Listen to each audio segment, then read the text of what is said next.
नमस्तेऽस्तु महामाये श्रीपीठे सुरपूजिते शङ्खचक्रगदाहस्ते महालक्ष्मी नमोऽस्तुते।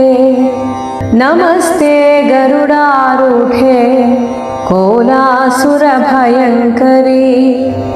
सर्वपापहरे देवी महालक्ष्मी नमोऽस्तुते। सर्वज्ञे सर्ववरदे सर्वदुष्टभयङ्करी सर्वदुःखहरे देवी महालक्ष्मी नमोऽस्तुते। सिद्धिबुद्धिप्रदे देवी भुक्तिमुक्तिप्रदायिनी मन्त्रमूर्ते सदा देवी महालक्ष्मी नमोऽस्तुते।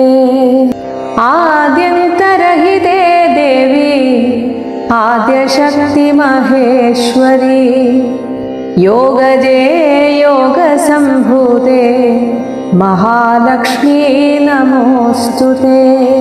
स्थूलसूक्ष्ममहारौद्रे महाशक्ति महोदरे महापापहरे देवी महालक्ष्मी नमोऽस्तुते।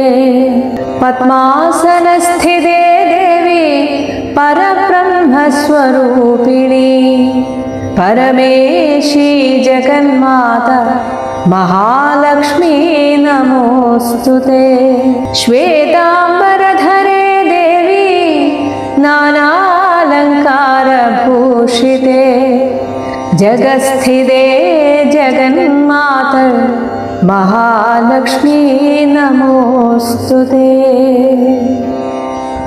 ॐ श्री महालक्ष्मी नमः।